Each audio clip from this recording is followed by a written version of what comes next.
Seguimos examinando cómo el actuar bajo la presión, el miedo y la hipocresía, que fue lo que pasó en el caso de Pedro y Bernabé, llevaron a comprometer algunos aspectos de la doctrina del Evangelio.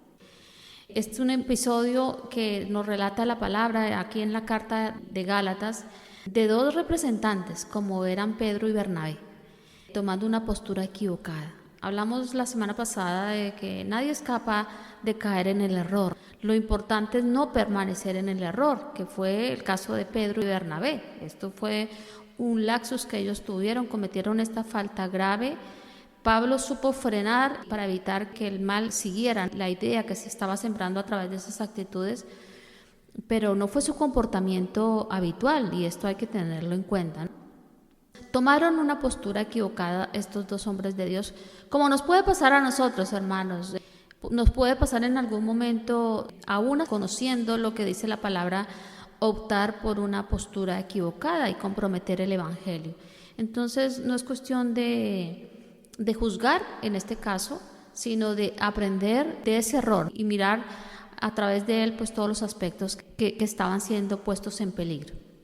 Todo este episodio triste, porque es un episodio lamentable, nos debe llevar a ver la importancia de vigilar nuestro comportamiento. Somos ministros, somos embajadores de Cristo, así que todos los actos que nosotros hagamos deben de ser examinados para no comprometer precisamente el Evangelio, para evitar caer en errores que afecten la doctrina de la salvación por fe. No solamente consiste en conocer la doctrina, sino en obedecer las doctrinas. Importantísimo obedecer. En este caso, Pablo nos está llevando en un recorrido a través de todo este episodio de Pedro y Bernabé. Ha ido aclarando cada concepto de la doctrina de la justificación por fe. ¿Por qué es tan importante la comprensión de estos aspectos? Porque si nosotros no entendemos lo que significa, en este caso, el tema que nos tiene detenidos, que es la justificación solamente a través de la fe en Cristo Jesús, corremos el peligro de que nuestra devoción por Dios se corrompa. Pedro y Bernabé amaban al Señor. Y yo creo que todos nosotros de alguna forma conocemos a cristianos que de manera sincera aman al Señor. Pero el desconocer las doctrinas, el desconocer el Evangelio, de alguna forma hace que su devoción por Cristo se corrompa. Por eso es tan importante la comprensión de todas estas verdades para que nuestra devoción y amor por Cristo y por el Evangelio no se vaya a corromper. Hay muchos cristianos que son dados a aceptar de buena gana cualquier cosa que les dicen. A todo dicen amén. Entonces esto es muy delicado, hermanos, porque no a todo le podemos decir amén. No podemos creernos todo lo que nos dicen. Y en este caso, pues si conocemos el Evangelio, vamos a saber exactamente qué es verdad y qué no es verdad. Por eso una de las primeras tareas que tiene que hacer el cristiano es conocer el Evangelio, para no ser engañado. En este caso, a la iglesia de Galacia se les estaba predicando un evangelio diferente del que habían recibido. Recordemos que Pablo había viajado, había establecido las iglesias y ellos cayeron en todo esto a través de los falsos maestros, de los judaizantes, y mira hasta dónde que tocó la vida de Pedro y Bernabé. Se les estaba predicando otro evangelio del que había sido predicado, porque quien les había predicado el evangelio fue el apóstol Pablo, y él obviamente predicó el evangelio verdadero. Es importante que como cristianos conozcamos la doctrina de la justificación por la fe, para no creer que es posible obtener la salvación a través de actos o obras externas. Solo hay una forma de ser declarados justos ante Dios, y es por medio de la fe. Entonces vemos que el descuido por parte de Pedro les llevó a comprometer la unidad de la iglesia y a comprometer la justificación por la gracia. Estos fueron los temas de la semana pasada. Hoy vamos a ver otro aspecto que fue comprometido a través de esa actitud que Pedro tuvo, que es la liberación de la ley, en los versos 17 y 18. El apóstol Pablo, con sus argumentos, sigue presentando contrastes y términos opuestos Ustedes se dan cuenta que él pone muchos ejemplos y se pone como ejemplo y pone a pensar a través de preguntas y de cuestionamientos términos opuestos sobre la ley y la justificación por la gracia. Entonces todo el tema se va desarrollando sobre estos dos temas, porque es los temas que trata la carta a los Gálatas. Y estos dos conceptos bajo el nuevo pacto no se pueden mezclar. Uno estaba dado, la ley estaba dada para el Antiguo Testamento y la gracia para el nuevo pacto. Entonces no se pueden mezclar porque se contraponen estas dos ideas, la ley que tuvo su momento, su cumplimiento, y ahora la justificación por medio de la gracia. Recordemos que los judaizantes creían que la justificación se alcanzaba a través de la observancia de la ley de Moisés, de todas aquellas cosas, entre esas como la circuncisión. Ellos creían que esa era la parte como ellos podían acercarse a Dios y ser justificados. Pablo lo que está sosteniendo acá y defendiendo y trayendo claridad es que la justificación se lograba únicamente mediante la fe en Cristo Jesús. Entonces, los judaizantes y todos a los que se les está dirigiendo esta carta no eran personas que no creyeran en Dios, creían en Dios, eran creyentes. Pero bueno, tenían esa mezcla. Vamos a examinar las intenciones de cada verso como estamos haciendo. Hoy solamente vamos a tomar estos dos versos, los versos 17 y 18. Y en estos dos versos pues vamos a tocar ese otro aspecto que les digo, que habla de cómo Pedro con su actitud y su error comprometió la liberación de la ley. Antes de desarrollar esto y examinar estos dos versos, les voy a pedir que por un momento vayan hacia atrás a Hechos capítulo 15, verso 10. Dice así: ahora pues, ¿por qué tentáis a Dios poniendo sobre el cuello a los gentiles un yugo que ni nuestros padres ni nosotros hemos podido llevar? Este versículo es clave. ¿Por qué les pongo a leer y retomo este versículo de Hechos? Porque quien pronuncia estas palabras es precisamente Pedro. Pedro es el que está aquí diciendo pues lo que dice, ¿no? Que no se le puede imponer a los gentiles un yugo que ni siquiera ellos pudieron llevar. Aquí se está hablando del yugo de la ley, ¿no? Aquí en este verso vemos cómo Pedro entendía que las demandas de la ley eran imposibles, hermanos, de cumplir.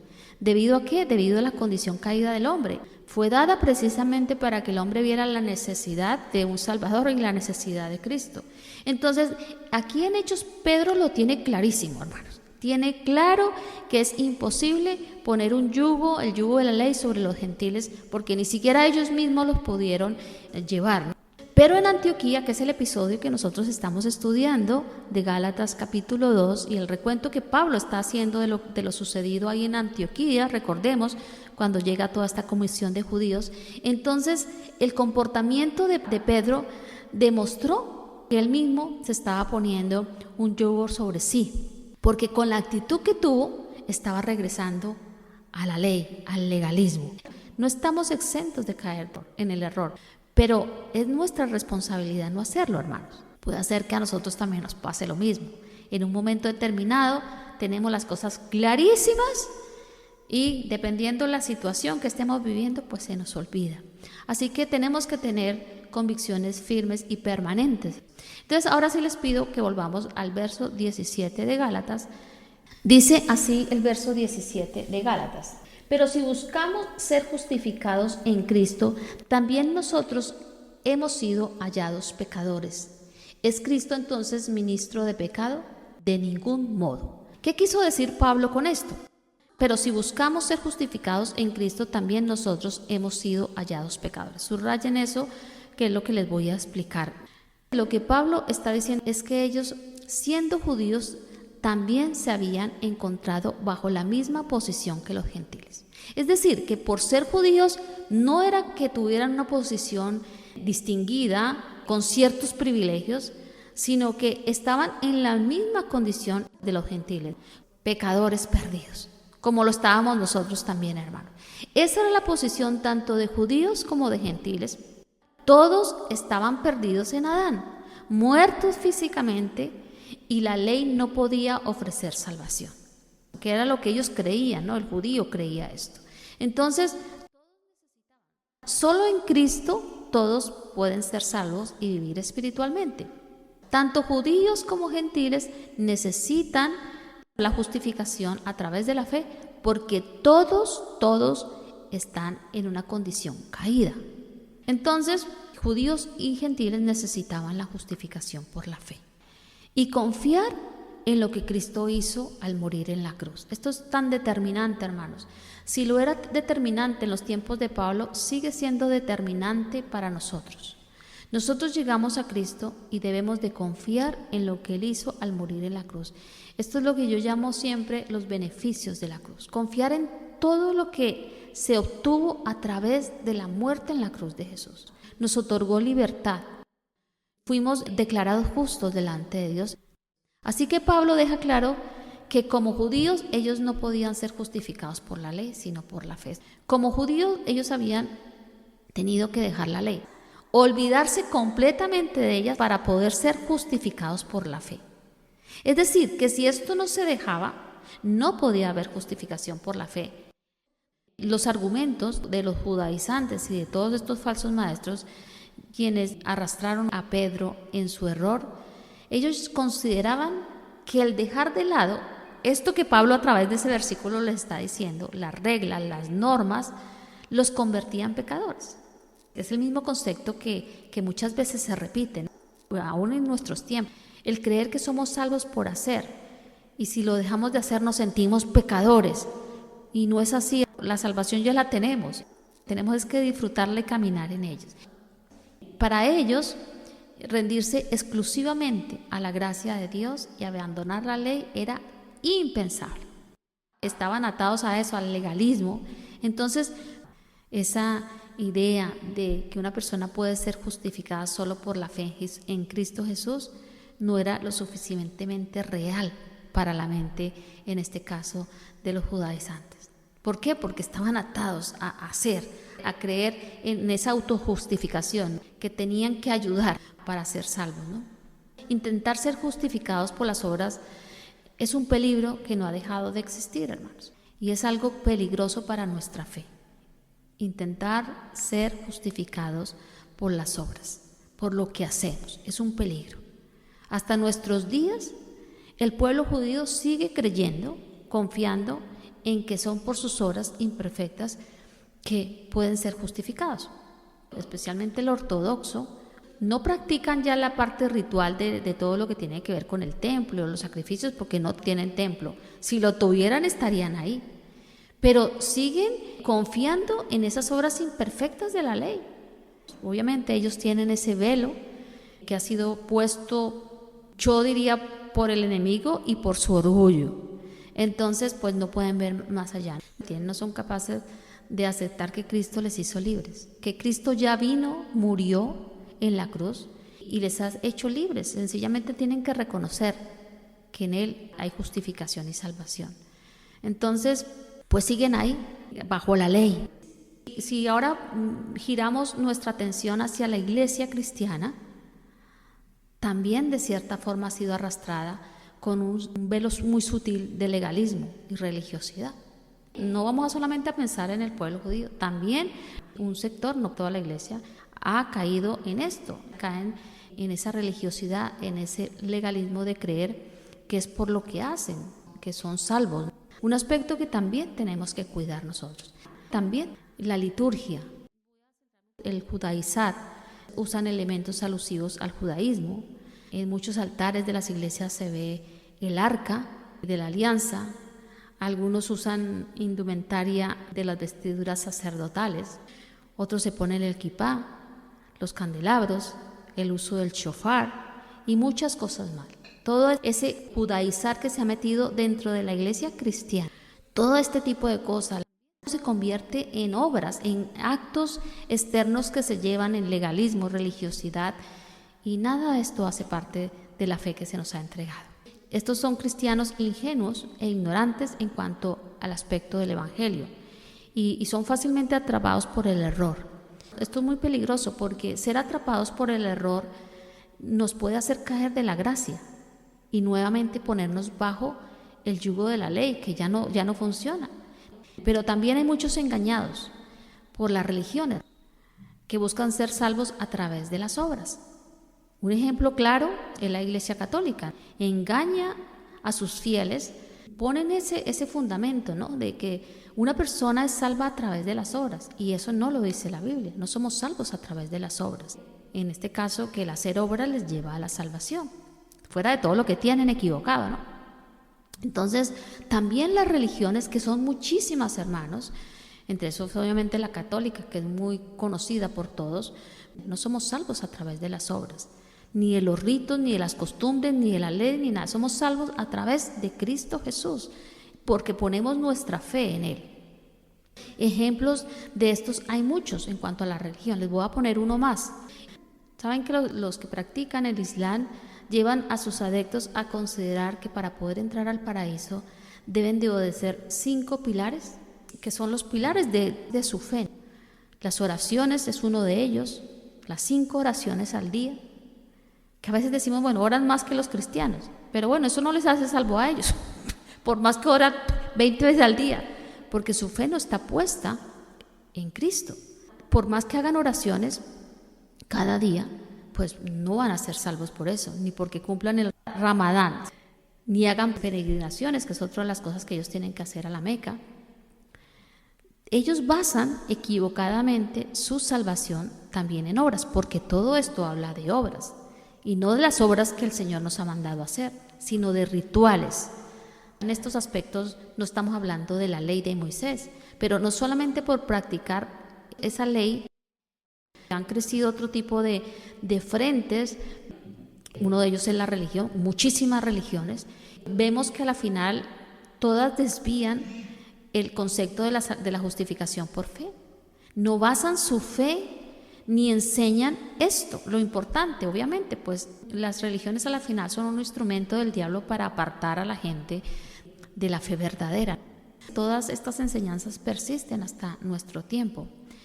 Pero nosotros los cristianos debemos de ser conscientes y conocer que el Evangelio revela que el hombre es pecador, todos éramos pecadores, y solo por la gracia de Dios podemos ser salvos. El hombre solamente puede ser salvo mediante el arrepentimiento y la fe en Cristo Jesús. Eso es parte del Evangelio. Y llevar este mensaje a la cantidad de gente que está engañada por cualquiera de estos aspectos que yo vi, ¿no? No ponernos en una posición de orgullo, de menosprecio, porque somos embajadores para ir y predicar el Evangelio a toda criatura. Son almas, hermanos, que si no conocen la justificación por la fe ni entienden de este tema, se van a ir al infierno. Nuestra labor es mirar con compasión a todos los que están desviados y han entendido la fe desde un punto de vista completamente ajeno al bíblico, al que dice el Evangelio. Y orar y conocer el Evangelio para que nosotros también seamos instrumento para poder llevarles la luz de Cristo a todas estas vidas. El Evangelio nos ha hecho ver que somos pecadores y que solamente mediante la gracia de Dios pudimos ser salvos, hermanos, porque un día nos arrepentimos y pusimos nuestra fe en Cristo Jesús. Efesios capítulo 2, verso 8 al 9 dice: porque por gracia ustedes han sido salvados por medio de la fe, y esto no procede de ustedes, sino que es don de Dios, no por obras para que nadie se gloríe. Hemos sido salvados por medio de la fe y no procede de nosotros no tuvimos que hacer nada para eso, sino que es un don de Dios. Hemos sido salvados, la gracia ha sido derramada para nosotros como un don precioso de Dios. No somos salvos por hacer obras de caridad, ni por apadrinar un niño, ni por todo lo que se nos pueda ocurrir en este momento. Aunque eso sí debemos de hacerlo, porque a eso hemos sido llamados. Hemos sido llamados a libertad y ya somos salvos, hermanos. La salvación es un asunto de gracia, de regalo. Y un hombre no la puede ganar si aparta a Cristo de su vida. En este caso, los judaizantes estaban apartando a Cristo de su vida. No querían entender el regalo de la gracia, ¿no? Está para disfrutar a través de Cristo. La justificación por la fe en Cristo Jesús invita a aceptar la generosa oferta del amor de Dios en Jesús. Es una oferta hermosa. ¿A cuántos no nos gustan las ofertas? A todos nos gusta, ¿no?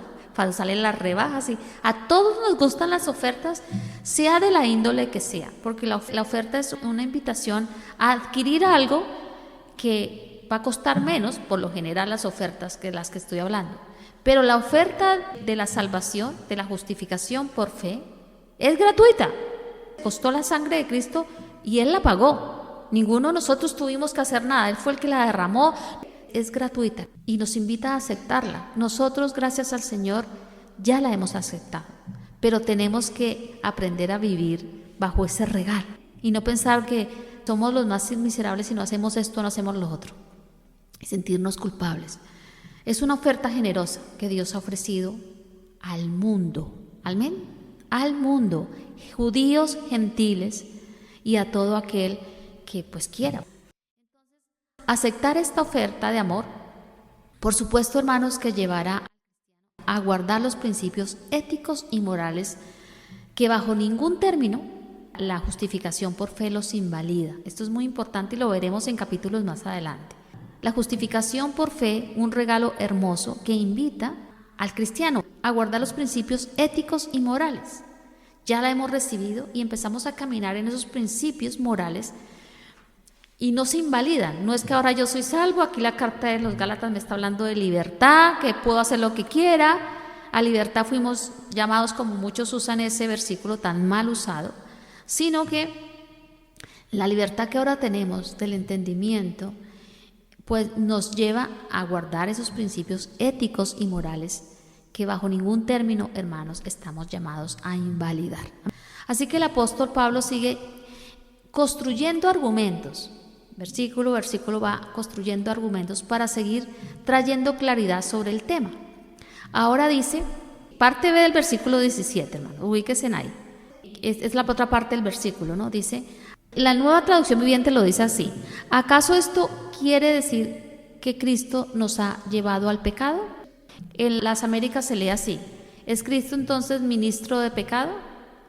También vamos a explicar esto. ¿Acaso esto quiere decir que Cristo nos ha llevado al pecado? ¿O es Cristo entonces ministro del pecado? ¿Qué significa esto? El sentido que tiene este verso indica que el judío convertido tenía que apartar la ley para poder ser justificado por Cristo.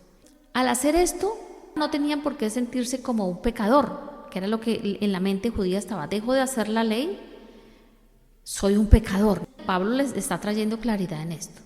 Tienen que renegar de alguna forma de la ley, no seguirla, porque ley y gracia se contraponen. Recordemos que el pueblo judío tenía conceptos dentro de su mente por haber sido el pueblo que Dios había llamado.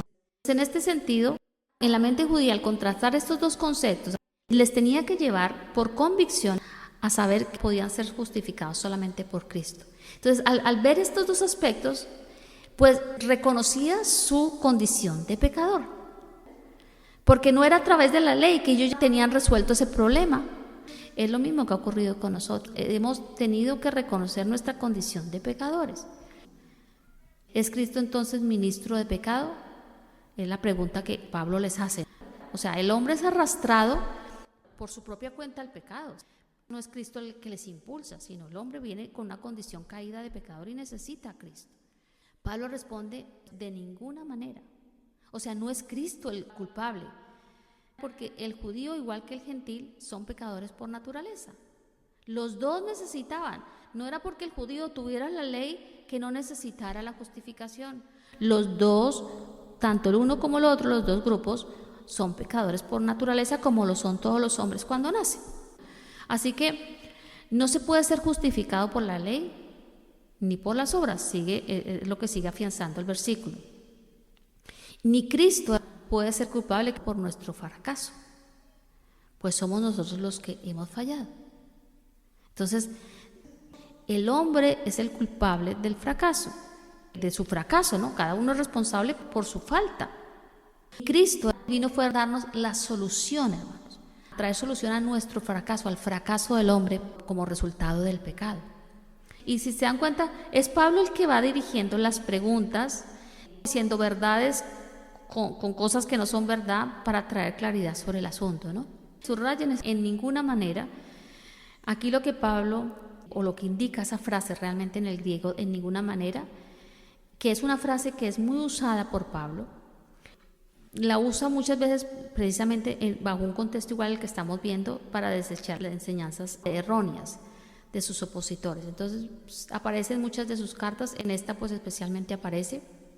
Entonces la frase significa detestable idea, algo repugnante. Exactamente sería eso al pensar que Cristo es pues el culpable del fracaso del hombre, porque Él vino fue a darnos la solución. Entonces Pablo dice, si ustedes están pensando esto, si ustedes están pensando que se sienten pecadores porque tienen que dejar la ley y asumir que es solamente a través de Cristo y eso les hace sentir en esa condición, eso no es culpa de Cristo. Entonces es categórico con la respuesta, de ninguna manera. O sea, esa idea, si es que se está cruzando por vuestras mentes, pienso yo, esas son palabras mías, es detestable, es repugnante. Llegar a pensar que Cristo es culpable de nuestro fracaso, hermanos, esto ni por un segundo puede llegar a considerarse. Básicamente es lo que encierra esas palabras de Pablo. No se puede llegar a considerar. Cristo vino a darnos la solución, amén. ¿Cuántos decimos gloria a Dios? A nuestro fracaso, a nuestro pecado, vino a traer solución para el pecado. Y la solución es que nos ha declarado justos delante de Dios. Es su justicia la que se ha aplicado a nosotros para que nosotros podamos empezar a tener una relación con Dios.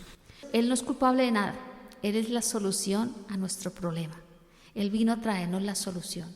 Y no una solución momentánea, sino una solución que va a trascender. Porque la justificación no es dada por un momento. Hemos sido perdonados.